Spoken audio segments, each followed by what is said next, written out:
Hello बच्चों, welcome to botany with doctor Madhuri Singh. आज हमारा टॉपिक है Puccinia. Puccinia most important topic है जो कि बीएससी फर्स्ट ईयर के लिए भी, बीएससी फर्स्ट सेमेस्टर और एमएससी फर्स्ट सेमेस्टर के लिए ये टॉपिक उसमें आता है पक्सीनिया, जो कि एग्जामिनेशन पॉइंट ऑफ व्यू से भी बहुत ही इम्पॉर्टेंट टॉपिक है। तो आज इस टॉपिक को हम लोग डिस्कस करेंगे। पक्सीनिया ग्रैमिनिस्ट्रेटिसी जो कि कॉजल ऑर्गेनिज्म है ब्लैक रस्ट डिजीज का। ब्लैक रस्ट डिजीज या ब्लैक रस्ट डिजीज जिसका कॉजल ऑर्गेनिज्म है पक्सीनिया ग्रैमिनिस। पक्सीनिया की जो इसको क्लासिफिकेशन या सिस्टमैटिक पोजीशन दिया जाता है, पक्सीनिया जो है किंगडम माइकोटा में आता है, यानी कि फंगस है इसलिए इसको माइकोटा में रखा जाता है। डिवीजन यू माइकोटा में रखा जाता है, यू माइकोटिना या यू माइकोटा जिसको बोलते हैं, क्योंकि ये ट्रू फंगस है। काइटिन की बनी हुई एक डिफिनिट सेल वॉल इसमें पाई जाती है। सब डिवीजन बेसिडियो माइकोटिना में रखा जाता है। सब डिवीजन बेसिडियो माइकोटिना में इसलिए रखा जाता है क्योंकि इसमें एक तो दो तरह के माइसीलियम फॉर्म होते हैं। एक प्राइमरी माइसीलियम जो कि मोनोकैरियोटिक होता है और दूसरा माइसीलियम जो फॉर्म होता है वो होता है सेकेंडरी माइसीलियम, जिसको कि हम डाइकैरियोटिक माइसीलियम भी कहते हैं। इसको क्लास टीलियोमाइसिटीज में रखा जाता है। टीलियोमाइसिटीज में इसलिए रखा जाता है क्योंकि इसमें जो होते हैं जो टेल्यूटोस्पोर फॉर्म होते हैं, और टेल्यूटोस्पोर्स जो होते हैं टीलिया जो कि टीलिया या टेल्यूटोसोराई कहलाता है। टेल्यूटोस्पोर जो कि रेस्टिंग स्पोर होते हैं, टीलियोस्पोर फॉर्म होते हैं। टेल्यूटोस्पोर इसमें जो होते हैं फ्री होते हैं और स्टॉक्ड स्ट्रक्चर होता है, इसलिए इसको टीलियोमाइसिटीज में रखा जाता है। टीलियोमाइसिटीज का कैरेक्टर ये भी है कि प्रोमाइसीलियम जो फॉर्म होते हैं वो फॉर्म होते हैं टेल्यूटोस्पोर के जर्मिनेशन से, जो कि जो प्रोमाइसीलियम होता है वो सेप्टेट होता है। ऑर्डर यूरिडिनेल्स में रखा जाता है। ऑर्डर यूरिडिनेल्स में इसलिए रखा जाता है क्योंकि इसमें जितने भी फंगस आते हैं ज्यादातर सभी ऑब्लिगेट पैरासाइट्स होते हैं और यूरिडोस्पोर का फॉर्मेशन करते हैं। फैमिली पक्सीनिएसी में रखा जाता है। पक्सीनिएसी फैमिली में जितने मेंबर्स रखे जाते हैं, इसमें पक्सीनिएसी के मेंबर्स में टेल्यूटोस्पोर्स फ्री होते हैं और स्टॉक्ड होते हैं। प्रोमाइसीलियम फॉर्म होता है जो कि टेल्यूटोस्पोर्स के जर्मिनेशन के बाद फॉर्म होते हैं, और जो प्रोमाइसीलियम फॉर्म होता है वो सेप्टेट होता है। इसमें जीनस पक्सीनिया को रखा जाता है। पक्सीनिया ग्रैमिनिस, पक्सीनिया ग्रैमिनिस के जैसे पक्सीनिया ग्रैमिनिस टिटिसी ये वीट को इन्फेक्ट करता है, वीट पर रस्ट डिजीज कॉज करता है। इसको रस्ट फंगस भी पक्सीनिया को कहते हैं, इसलिए कहते हैं क्योंकि इसके स्पोर रेडिश ब्राउन कलर के, रस्टी कलर के होते हैं, इसलिए इसको जो है रस्ट फंगस भी कहा जाता है और रस्ट डिजीज ये कॉज करता है। पक्सीनिया ग्रैमिनिस का जो है ये कॉजल ऑर्गेनिज्म है ब्लैक रस्ट डिजीज का, और ये जो है सभी रस्ट डिजीज कॉज करता है व्हीट प्लांट पर और भी दूसरे सीरियल क्रॉप्स पर। इस डिजीज को हम लोग स्टेम रस्ट भी कहते हैं। ब्लैक रस्ट को ही हम लोग स्टेम रस्ट भी कहते हैं। Puccinia striiformis yellow rust disease cause करता है, और पक्सीनिया रिकॉन्डिटा ये जो है डिजीज कॉज करता है ब्राउन रस्ट डिजीज। पक्सीनिया ग्रैमिनिस टिटिसी के लगभग 300 फिजियोलॉजिकल रेसेस हैं जो कि डिफरेंट इनके होस्ट हैं, जैसे कि पक्सीनिया ग्रैमिनिस टिटिसी वीट को इन्फेक्ट करता है। पक्सीनिया ग्रैमिनिस सिकैलिस राई पर डिजीज कॉज करता है। पक्सीनिया ग्रैमिनिस एविनी, पक्सीनिया ग्रैमिनिस एविनी जो है ओट पर डिजीज कॉज करता है। इस तरह से पक्सीनिया ग्रैमिनिस टिटिसी के केवल जो है 300 फिजियोलॉजिकल रेसेस हैं। ये जो है जब डिजीज कॉज करता है पक्सीनिया ग्रैमिनिस, तो ये जो फोटोसिंथेसिस रेट होती है होस्ट में उसको डिक्रीज कर देता है, जिसकी वजह से बहुत ज्यादा इल्ड लॉस होता है। पक्सीनिया जो है ये मैक्रोसाइक्लिक फंगस है। मैक्रोसाइक्लिक फंगस क्यों कहते हैं? क्योंकि इसकी लाइफ साइकिल बहुत लॉन्ग होती है और ये ऑब्लिगेट पैरासाइट होते हैं। ऑब्लिगेट पैरासाइट क्यों कहेंगे इनको? इसलिए ऑब्लिगेट पैरासाइट कहेंगे क्योंकि ये पक्सीनिया ग्रामिनिस जो है ये बिना होस्ट के सरवाइव नहीं कर सकते। इन्हें सरवाइव करने के लिए, अपनी लाइफ साइकिल को चलाने के लिए होस्ट यानी लिविंग प्रोटोप्लास्ट की आवश्यकता होती है। ये हेट्रोसियस फंगस है। जो पक्सीनिया ग्रामिनिस है ये हेट्रोसियस फंगस है, यानी इसको अपनी लाइफ साइकिल कंप्लीट करता है। अपने लाइफ साइकिल कंप्लीट करने के लिए 2 होस्ट की आवश्यकता होती है, जिसका पहला होस्ट होता है टिटिकम एस्टिवम यानी वीट, और इसका दूसरा अल्टरनेटिव होस्ट होता है बर्बेरी का पौधा, जो कि नीलगिरी पहाड़ों पर पाया जाता है, जिसका बॉटनिकल नेम है बर्बेरिस वल्गैरिस। इसकी लाइफ साइकिल मैक्रोसाइक्लिक होती है क्योंकि इस अपनी लाइफ साइकिल में 5 तरह के स्पोर फॉर्म करता है, जो कि ये 5 स्पोर्स के नाम है यूरिडोस्पोर्स, टेल्यूटोस्पोर्स, बेसिडियोस्पोर्स, पिक्निडियोस्पोर्स एंड एसियोस्पोर। ये 5 तरह के स्पोर अपनी पूरी लाइफ साइकिल में ये फॉर्म करता है। काफी लंबी लाइफ साइकिल इसकी होती है।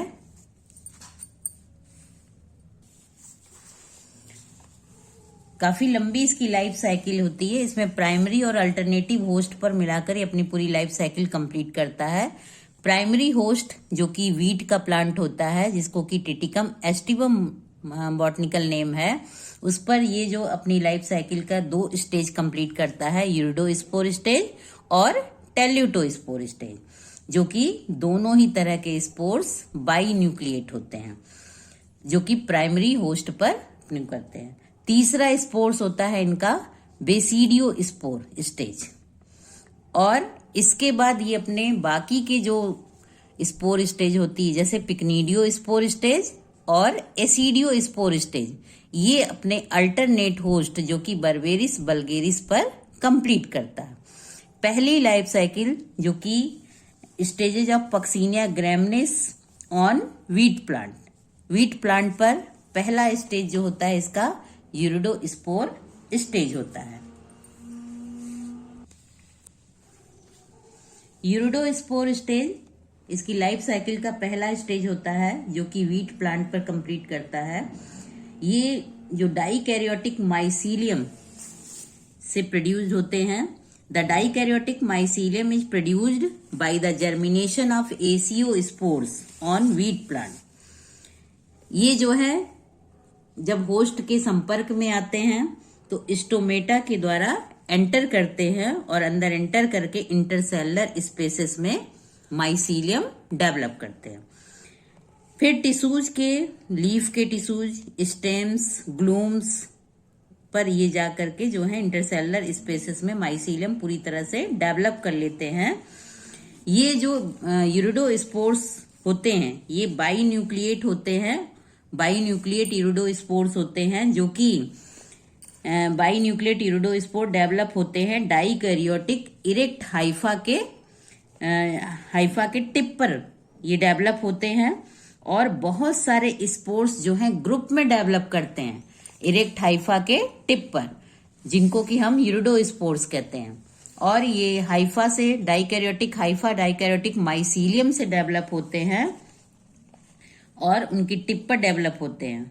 ये सारे स्पोर्स जितने हैं ग्रुप में डेवलप होते हैं, यानी प्रत्येक हाइफा, जितनी भी इरेक्ट हाइफा होती है सब पर यूरिडोस्पोर डेवलप होने लगते हैं ग्रुप में। तो इस ग्रुप को कहते हैं हम यूरिडोसोराई। यूरिडोसोराई इस ग्रुप को कहते हैं। और यूरिडोस्पोर का फॉर्मेशन होते ही यहाँ पर डिजीज के सिम्टम्स अपीयर हो जाते हैं होस्ट के लीफ पर, लीफ बेस पर, स्टेम पर, यानी सभी जितने भी एरियल पार्ट होते हैं उन सभी पर डिजीज के सिम्टम्स दिखाई देने लगते हैं। जो कि कैसे दिखते हैं? डिजीज सिम्टम्स अपीयर होने लगते हैं रेडिश ब्राउन कलर के पस्ट्यूल्स होस्ट एपिडर्मिस पर, यानी स्टेम पर, लीफ बेस पर दिखाई देने लगता है। जब यूरिडोस्पोर्स ग्रुप में डेवलप होने लगते हैं, यानी कि यूरिडोसोराई डेवलप होने लगते हैं, तो एपिडर्मिस जो लेयर होती है होस्ट की, चूंकि इसके ठीक नीचे ये स्ट्रक्चर फॉर्म होने लगता है, तो एपिडर्मिस पर प्रेशर पड़ता है जिससे एपिडर्मिस रप्चर हो जाती है। और जब एपिडर्मिस बर्स्ट हो जाती है, रप्चर हो जाती है, तो यूरिडोसोराई से यूरिडोस्पोर्स जो होते हैं लिबरेट हो जाते हैं, यानी कि अलग हो जाते हैं। ये मैच्योर यूरिडोस्पोर्स जो होते हैं, इनका स्ट्रक्चर स्टॉक्ड होता है, यानी स्टॉक के साथ होते हैं ये, और यूनिसेलुलर होते हैं। यूनिसेलुलर होते हैं, ओवल या स्फेरिकल शेप में होते, ज्यादातर ओवल शेप में होते हैं ये। बाई न्यूक्लिएट होते हैं, यानी इनके चूंकि बाई न्यूक्लिएट हाइफा से डेवलप होते हैं, सेकेंडरी माइसीलियम से डेवलप होते हैं, डाइकैरियोटिक हाइफा से, इसलिए ये जितने भी यूरिडोस्पोर बनते हैं यूरिडोसोराई में सभी बाई न्यूक्लिएट होते हैं। इनका जो स्पोर वाल होता है, यूरिडोस्पोर की स्पोर वाल जो होती है थिक होती है, और and is differentiated into 2 layers. Outer layer जिसको एक्जाइन कहते हैं, और इनर लेयर जिसको इंटाइन कहते हैं। जो आउटर लेयर होती है थिक एंड स्पाइनी होती है, जिसको एक्जाइन कहते हैं, और जो इनर लेयर होती है वो थिन होती है, और 4 इक्वेटोरियल थिन एरियाज कॉल्ड करते हैं। इसको थिन एरिया कॉल करते हैं, जिसको कि हम जर्म पोर कहते हैं, जहां पर ये 4 इक्वेटोरियल जर्म पोर फॉर्म करते हैं। इनर लेयर कैसी होती है? थिन होती है। जो बाई न्यूक्लिएट यूरिडोस्पोर्स होते हैं, इनमें एबिलिटी होती है कि तुरंत जर्मिनेशन कर सकें इमीडिएटली, जबकि फेवरेबल कंडीशन हो। और प्रत्येक यूरिडोस्पोर्स जो है जर्म ट्यूब, जहां पे जर्म पोर हैं वहीं से जर्म ट्यूब फॉर्म होते हैं, और जर्म ट्यूब फॉर्म करके जर्मिनेशन स्टार्ट करते हैं। ये जर्म ट्यूब डेवलप करते हैं वेस्किल, जिनको कि हम एप्रीसोरियम कहते हैं। Hyphal branches develop from the appressorium in the intercellular spaces in the hence uredospores are effective in the spread of the disease. Uredospore फिर से री इन्फेक्ट कर सकते हैं, यानी कि सेकेंडरी इन्फेक्शन भी सेम ग्रोइंग सीजन में चला सकते हैं। सेकेंड स्टेज है टेल्यूटोस्पोर स्टेज, जो कि ये भी जो है प्राइमरी होस्ट टिटिकम एस्टिवम पर ही होता है। At the end of wheat season uredosori also start producing tellutospores in addition to iridospores. The iridosorai are ultimately converted into tellutosorai and produces exclusively tellutospores. Tellutosorai appears as black rest streaks on the leaf, seed and stem of infected plant. जो infected plant होता है उस पर जो है ये black pustules के रूप में या ब्लैक कलर की स्ट्रिक्स जो है फॉर्म होती है, जो कि पहचान होती है कि टेल्यूटोस्पोर स्टेज वीट की प्लांट पर अपीयर हो चुका है। The groups of binucleate cells which give rise to teleutospores are known as telia. जब ग्रुप में टेल्यूटोस्पोर डेवलप होने लगते हैं, जो कि यूरिडोस्पोर्स के साथ साथ या फिर यूरिडोस्पोर अल्टीमेटली कन्वर्टेड हो जाता है टेल्यूटोस्पोर के रूप में। जब ये ग्रुप में डेवलप होने लगते हैं तो इस ग्रुप को टेल्यूटोसोराई या फिर टीलिया कहते हैं। जो टेल्यूटोस्पोर्स होते हैं ये विद स्टॉक होते हैं, यानी स्टॉक्ड स्ट्रक्चर होते हैं, बाई सेल्ड होते हैं, स्पिंडल शेप में होते हैं। स्पिंडल शेप स्ट्रक्चर होता है जहां बीच में कंस्ट्रिक्शन होता है, सेप्टा द्वारा ये 2 सेल्स में डिवाइड हो जाते हैं। यूरिडोस्पोर यूनिसेलुलर होता है, पर टेल्यूटोस्पोर जो है बाई सेलुलर स्ट्रक्चर होता है, जो कि इसके प्रत्येक सेल में, जब यंग स्टेज में टेल्यूटोस्पोर होता है तो प्रत्येक सेल में 2-2 न्यूक्लियस होते हैं। बाद की स्टेजेस में जब टेल्यूटोस्पोर मैच्योर होते हैं तो इसकी प्रत्येक सेल में एक जो है डिप्लॉयड न्यूक्लियस प्रेजेंट रहता है। तो ये थिक वॉल्ड टेल्यूटोस्पोर्स जो होते हैं ये स्मूथ होते हैं, टिप पर जो है कभी कभी पॉइंटेड भी होते हैं या कुछ में राउंडेड भी होते हैं। प्रत्येक सेल टेल्यूटोस्पोर की कैसी होती है? बाई न्यूक्लिएट होती है, जो कि बीच में जहां पर ये इनके होते हैं वहां पर जर्मपोर भी प्रेजेंट होते हैं। The epidermis of the infected host ruptured and spores are expose. Teleutospore जब ढेर सारे ग्रुप में बनने लगते हैं तो एपिडर्मिस पर प्रेशर पड़ता है, जिससे एपिडर्मिस रप्चर हो जाती है। एपिडर्मिस रप्चर हो जाती है क्योंकि ये वीट सीजन के, जो वीट का सीजन होता है उसके एकदम लास्ट में ये टेल्यूटोस्पोर स्टेज आती है। तो ये टेल्यूटोस्पोर्स जो है फिर एक्ट करने लगते हैं रेस्टिंग स्पोर्स के रूप में और अनफेवरेबल कंडीशन में ये सरवाइव करते हैं, और ये फिर री इन्फेक्ट वीट की क्रॉप को नहीं कर पाते हैं, क्योंकि तब तक, जब तक कि ये टेल्यूटोस्पोर मैच्योर होते हैं तब तक जो है ये वीट की फसल लगभग कटने लगती है। Under favourable condition of high humidity and low temperature they germinate in soil and produces basidiospores. ये टेल्यूटोस्पोर्स जो है फेवरेबल कंडीशन में, फेवरेबल कंडीशन इसके लिए क्या होगी? पक्सीनिया के लिए, टेल्यूटोस्पोर के लिए ह्यूमिडिटी हाई हो और टेम्परेचर लो हो, तब ये टेल्यूटोस्पोर जहां पे जर्मपोर होते हैं दोनों ही सेल के टिप पर, वहां से जर्मपोर से ये जो है जर्मिनेट होना शुरू करते हैं, जर्म ट्यूब बनाते हैं और बेसिडियोस्पोर प्रोड्यूस करते हैं। थर्ड स्टेज है इसकी basidiospore stage. The teleutospore germinates by producing germ tube from each cell which is known as promycelium और इपीबेसिडियम। नहीं दिख रहा है? Basidiospore stage, teleutospore germinates by producing germ tube from each cell which is known as promycelium और epibasidium. जब टेल्यूटोस्पोर germination start कर देते हैं तो जहां से जर्मपोर होता है वहीं से हाइफा डेवलप होता है, जिसको इपीबेसिडियम या प्रोमाइसीलियम कहते हैं। ये प्रोमाइसीलियम, जिसका न्यूक्लियस डिप्लॉयड न्यूक्लियस जो होता है मियोटिक डिवीजन द्वारा डिवाइड होता है और 4 न्यूक्लियस बनाता है। ये चारों न्यूक्लियस सेप्टा द्वारा डिवाइड होकर के 4 सेल स्ट्रक्चर बना लेते हैं। ये न्यूक्लियस जो कि 2 प्लस टाइप के होते हैं और 2 माइनस टाइप के होते हैं, माइनस स्ट्रैंड के होते हैं। प्रत्येक सेल्स जो है इसकी बेसिडियोस्पोर्स प्रोड्यूस करते हैं, इससे स्टिग्मेटा बनाते हैं और स्टिग्मेटा पर बेसिडियोस्पोर फॉर्म करते हैं।